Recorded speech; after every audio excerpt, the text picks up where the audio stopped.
हर हर महादेव। सभी भक्तों को हमारा कोटि कोटि प्रणाम। आज हम आपके लिए लेकर आए हैं एक इन्फॉर्मेटिव वीडियो। 10 महाविद्याओं के नाम और रहस्य क्या हैं। माता काली, तारा, छिन्नमस्ता, षोडशी, भुवनेश्वरी, त्रिपुर भैरवी, धूमावती, बगलामुखी, मातंगी, कमला। कहीं इनके नाम कुछ क्रम में मिलते हैं, जैसे काली, तारा, त्रिपुर सुंदरी, भुवनेश्वरी, छिन्नमस्ता, त्रिपुर भैरवी, धूमावती, बगला, मातंगी और कमला। अब यह सवाल उठता है कि ये सभी माता सती के रूप हैं या पार्वती माता के रूप हैं या अंबिका माता के रूप या सभी अलग अलग देवियां हैं। काली, इनमें से काली माता को भगवान शंकर की पत्नी कहा गया है। इन्होंने ही असुर रक्त बीज का वध किया था। माता तारा, दूसरी माता है तारा जो प्रजापति दक्ष की दूसरी कन्या थी। तीसरी है शैलपुत्री जो सती की बहन है। तारा देवी को हिंदू, बौद्ध और जैन तीनों पूजते हैं, लेकिन तांत्रिकों की ये प्रमुख देवी। त्रिपुर सुंदरी, इनकी 4 भुजाएं और 3 नेत्र हैं। ललिता, राजराजेश्वरी, त्रिपुर सुंदरी भी कहा जाता है। भारतीय राज्य त्रिपुरा में स्थित होने के कारण इनका बहुत ही सुंदर शक्तिपीठ है त्रिपुर सुंदरी के नाम। यहाँ मैया के वस्त्र और आभूषण गिरे थे। त्रिमूर्ति, ब्रह्मा, विष्णु और महेश की जननी होने से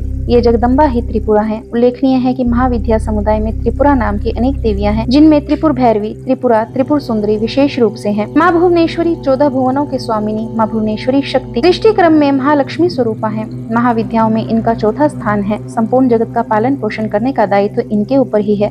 परिणाम स्वरूप ये जगत की माता है, जगधात्री के नाम से विख्यात है। प्रकृति से मूल संबंध होने के कारण देवी की तुलना मूल प्रकृति से भी की जाती है। माता काली और भुवनेश्वरी अलग अलग नहीं है। काली का लाल वर्ण स्वरूप ही माता भुवनेश्वरी है। दुर्गम नाम के एक दैत्य के अत्याचारों से लोगों को निजात दिलाने वाली ये शाकंभरी और दुर्गा के नाम से भी प्रसिद्ध है। देवी के मस्तक पर चंद्रमा शोभायमान है। तीनों लोगों का तारण करने वाली, वर देने की मुद्रा में अंकुश पाश अभय मुद्रा धारण करने वाली माँ भुवनेश्वरी अपने तेज और तीनों नेत्रों से युक्त है। माता छिन्नमस्ता, यह देवी माता पार्वती का ही एक रूप है। देवी का मस्तक कटा हुआ है, इसलिए इन्हें छिन्नमस्ता कहा गया है। इन्हें चिंतपूर्णी भी कहा जाता है। उनके साथ उनकी सहचरियां जया और विजया है। तीनों मिलकर उनके धड़ से निकल रही रक्त की 3 धाराओं का सत्वन करते हुए दर्शाई जाती हैं। कामाख्या माता के बाद दुनिया में दूसरा बड़ा शक्तिपीठ माँ छिन्नमस्तिका का ही है। झारखंड की राजधानी रांची से लगभग 79 किलोमीटर की दूरी पर रजप्पा के भैरवी बेड़ा और दामोदर नदी के संगम में स्थित माँ छिन्नमस्ता का मंदिर है। रजप्पा की छिन्नमस्ता को 52 शक्तिपीठों में शुमार किया जाता है। माता त्रिपुर भैरवी, नारद पंचतंत्र के अनुसार यह माता काली का ही स्वरूप है। यह माँ विद्या के रूप में छठी शक्ति है। त्रिपुर का अर्थ है तीनों लोक। दुर्गा सप्तशती के अनुसार देवी त्रिपुर भैरवी महिषासुर नामक दैत्य के वध काल से संबंधित है। त्रिपुर भैरवी ऊर्ध्वान्वय की देवी हैं। माता की 4 भुजाएं, 3 नेत्र हैं। इन्हें षोडशी भी कहा जाता है। इन्हें श्री विद्या भी माना जाता है। देवी अपने अन्य नामों से भी प्रसिद्ध है। ये सभी सिद्ध योगिनियां हैं। त्रिपुर भैरवी, कौलेश भैरवी, रुद्र भैरवी, चैतन्य भैरवी, नित्य भैरवी, भद्र भैरवी, शमशान भैरवी, सकल सिद्धि भैरवी, संपत प्रदा भैरवी, कामेश्वरी भैरवी इत्यादि की साधना से षोडश कला निपुण संतान की प्राप्ति होती है। देवी त्रिपुर भैरवी का घनिष्ठ संबंध काल भैरव से है, जो जीवित और मृत मानवों को अपने दुष्कर्मों के अनुसार दंड देते हैं। अत्यंत भयानक स्वरूप वाले, उग्र स्वभाव वाले काल भैरव भगवान शिव ही है, जिनका घनिष्ठ संबंध विनाश से है। माता धूमावती, 7वीं महाविद्या धूमावती को पार्वती का ही स्वरूप माना गया है। एक बार देवी पार्वती भगवान शिव के साथ कैलाश पर विराजमान थी। उन्हें अकस्मात भूख लगी। उन्होंने वृषभ ध्वज पशुपति से कुछ खाने की इच्छा प्रकट की। शिव के द्वारा खाद्य पदार्थ प्रस्तुत करने में विलंब होने पर क्षुधा पीड़िता पार्वती माता ने क्रोध में भरकर भगवान शिव को ही निगल लिया। ऐसा करने के फलस्वरूप पार्वती माता के शरीर से धूम राशि निस्रित होने लगी, जिस पर भगवान शिव ने अपनी माया द्वारा देवी पार्वती से कहा, धूम्र से व्याप्त होने के कारण आपका एक नाम धूमावती भी पड़ेगा। एक अन्य कथा के अनुसार महाप्रलय के समय जब सब कुछ नष्ट हो जाता है, तब महाकाल शिव भी अंतर्ध्यान हो जाते हैं और माँ धूमावती अकेली ही रहती हैं। काल और अंतरिक्ष से परे काल की शक्ति को जताती हैं। उस समय न तो धरती है, न सूरज है, न चांद है, न सितारे हैं। रहता कुछ भी नहीं रहता है, सिर्फ धुआं और राख। वही चरम ज्ञान है, निराकार है, न अच्छा न बुरा, न शुद्ध न अशुद्ध, न शुभ न अशुभ। धुएं के रूप में अकेली माँ धूमावती अकेली रहती है। वे उनका साथ छोड़ देते हैं, इसलिए अल्प जानकारी रखने वाले लोग उन्हें अशुभ घोषित कर देते हैं। बगलामुखी, बगलामुखी 2 शब्दों के मेल से बना है। पहला बगला, दूसरा मुखी।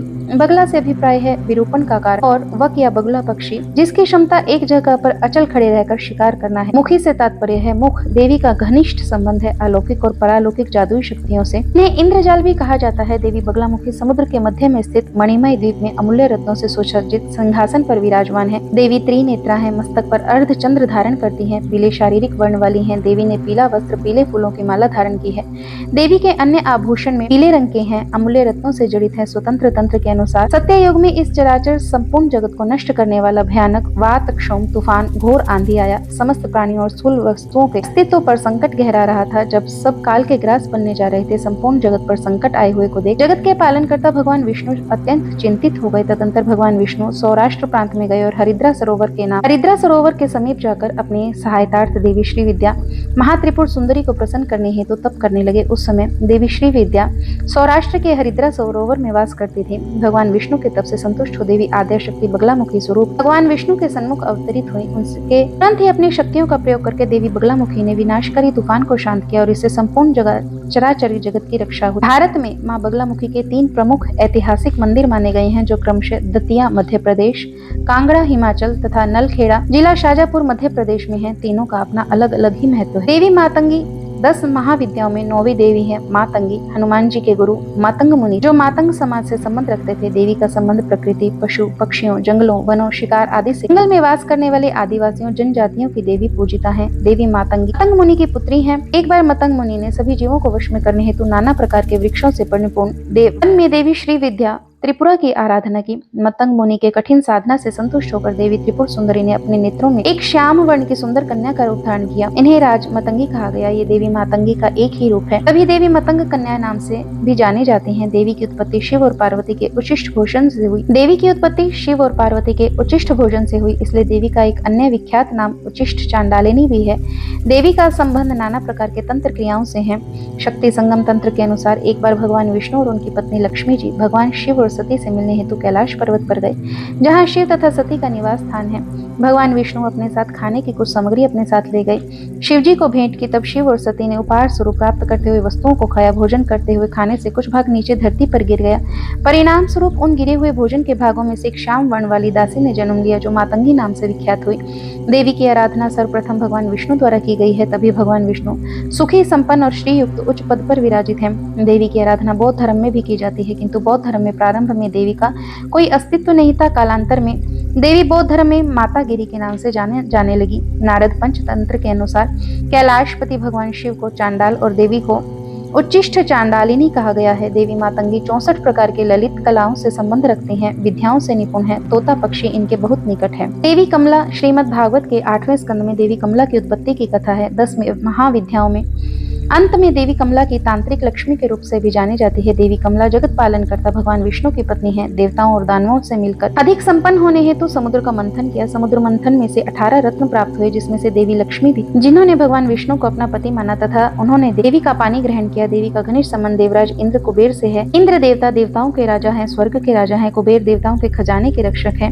देवी लक्ष्मी ही इंद्र और कुबेर को इस प्रकार का वैभव और राजसी सत्ता प्रदान करती है। उल्लेखनीय है कि श्री विष्णु ने भृगु की पुत्री लक्ष्मी से विवाह किया था। दीपावली के दिन देवी काली और कमला की पूजा की जाती है। शैव लोग काली की और वैष्णव लोग कमला की पूजा करते हैं। कमला को ही महालक्ष्मी कहा गया। प्रवृत्ति के अनुसार 10 महाविद्याओं के 3 समूह हैं। पहला सौम्य कोटि, जिसमें त्रिपुर सुंदरी, भुवनेश्वरी, मातंगी और कमला आती हैं। दूसरा उग्र कोटि, जिसमें काली, छिन्नमस्ता, धूमावती और बगलामुखी माता आती हैं। तीसरा सौम्य उग्र कोटि, जिसमें तारा और त्रिपुर भैरवी माता आती हैं। देवी दुर्गा सामान्यतः देवी दुर्गा 2 रूपों में जानी जाती हैं। एक में वे 10 भुजा वाली, दूसरे में अष्टभुजा रूप में है। देवी का वाहन सिंह या बाघ है, जो असुर या दैत्यों का वध कर रही है। हिरण्याक्ष के वंश में उत्पन्न एक महाशक्तिशाली दैत्य हुआ, जो रूरू का पुत्र था, जिसका नाम था दुर्गमासुर। इसने शक्तिशाली होने के कारण देवताओं को पराजित करने ब्रह्मा जी की कठिन तपस्या की। उसने समस्त मंत्र और वेदों को भी ब्रह्मा जी से मांग लिया। वर प्रदान करने के कारण ऋषियों और देवताओं के समस्त वेद और मंत्र लुप्त हो गए। स्नान, होम, पूजा, संध्या, जप इत्यादि लोप हो गया। इस प्रकार जगत में एक अत्यंत ही घोर अनर्थ उत्पन्न हो गया। हवि भाग न मिलने के कारण देवता जराग्रस्त हो गए, निर्बल हो गए।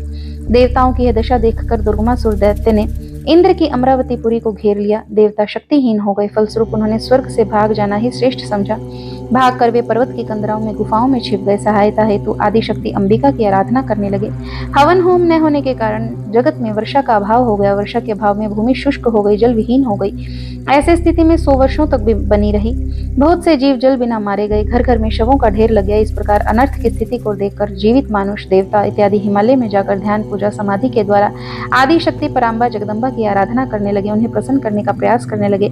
इस प्रकार बार बार स्तुति करने पर समस्त भुवन पर शासन करने वाली वाली माँ भुवनेश्वरी नील कमल के समान अत्यंत अनंत नेत्रों से युक्त स्वरूप में प्रकट हुई। काजल के समान देह, नील कमल के समान विशाल नेत्रों से युक्त देवी, अपने हाथों में मुट्ठी भर बाण, विशाल धनुष, कमल पुष्प, पुष्प पल्लव, जल, बुढ़ापे को दूर करने वाली शाख आदि धारण किए हुए थी। दिव्य और प्रकाशमान अत्यंत नेत्रों के साथ वे जगधात्री भुवनेश्वरी समस्त लोकों में अपने सहस्त्र नेत्रों से जल धाराएं गिराने लगी। 9 रातों तक घोर वर्षा होती रही। फलस्वरूप समस्त प्राणी और वनस्पतियां तृप्त हो गईं। समस्त नदियां और समुद्र जल से भर गए। इस अवतार में देवी शताक्षी के नाम से जानी गई। देवी शताक्षी ने सभी को खाने के लिए शाक और फल मूल प्रदान किए, साथ ही नाना प्रकार के अन्न, पशुओं को खाने के लिए पदार्थ दिए। उसी काल में उनका नाम शाकंभरी भी हुआ।